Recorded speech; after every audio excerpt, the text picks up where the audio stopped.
Assalamualaikum warahmatullahi wabarakatuh. Perkenalkan, nama saya Sirla Anggwelina, NPM 22001081181185, dan yang saya hormati Ibu Jenny Susianti selaku dosen mata kuliah Manajemen Keuangan dan teman-teman yang berbahagia. Di sini saya akan menjelaskan tentang capital structure tradisional dan kontemporer. Capital structure atau struktur modal adalah jumlah utang atau ekuitas yang digunakan oleh perusahaan untuk membiayai aktivitas operasional dan pembelian aset perusahaan. Dinyatakan atau direpresentasikan oleh rasio utang terhadap ekuitas. Dengan kata lain, struktur modal digunakan sebagai alat keputusan manajemen dalam mempertimbangkan dan menentukan pendanaan jangka panjang perusahaan.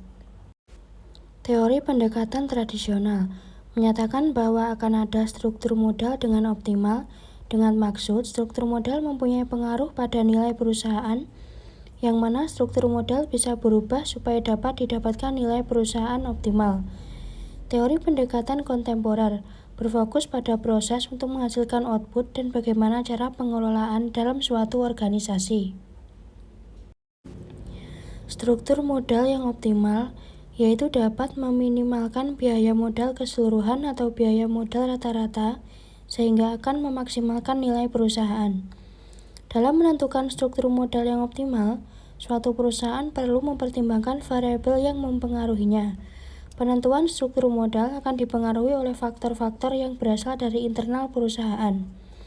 Beberapa faktor tersebut diantaranya adalah profitabilitas, likuiditas, pembayaran dividen, firm size, stabilitas penjualan, tankability, operating leverage, growth opportunity, pengendalian, dan sikap manajemen. Pada umumnya, perusahaan yang besar memiliki tingkat profitabilitas yang tinggi, stabilitas penjualan yang baik, atau tingkat pertumbuhan yang tinggi cenderung akan memakai hutang dengan proporsi yang lebih banyak, karena perusahaan tersebut akan lebih mudah untuk mendapatkan pinjaman dari para kreditur. Berikut adalah contoh tabel struktur modal yang optimal.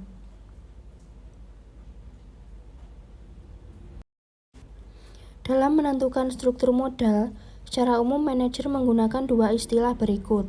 Yang pertama, low leverage, proporsi utang lebih rendah daripada proporsi ekuitas dalam struktur modal. Sebagai contoh, jika perusahaan memiliki total aset 1 juta, maka manajer akan mengatur jumlah utang sejumlah 300.000 dan ekuitas sejumlah 700.000. Yang kedua, high leverage, sebaliknya, proporsi utang lebih tinggi daripada proporsi ekuitas dalam struktur modal. Dengan contoh yang sama, mungkin manajer akan mengatur jumlah utang sebesar 800.000 dan ekuitas sejumlah 200.000. Penerapan struktur modal oleh berbagai jenis industri. Jenis industri seperti perbankan dan asuransi menggunakan struktur modal high leverage karena model bisnis mereka memang membutuhkan banyak pendanaan berupa utang dari para nasabah. Perusahaan harus menemukan suatu struktur modal capital structure yang tidak merugikan baik pihak investor, kreditur, dan perusahaan itu sendiri. Manajer harus mengetahui faktor-faktor internal maupun eksternal yang dapat memengaruhi keputusan struktur modalnya.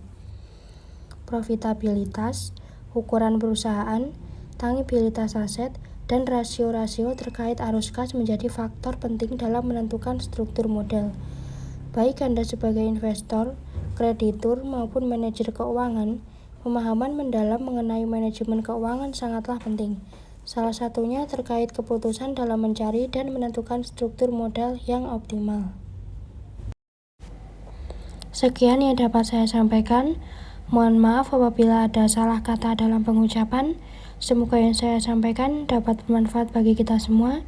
Terima kasih. Wassalamualaikum warahmatullahi wabarakatuh.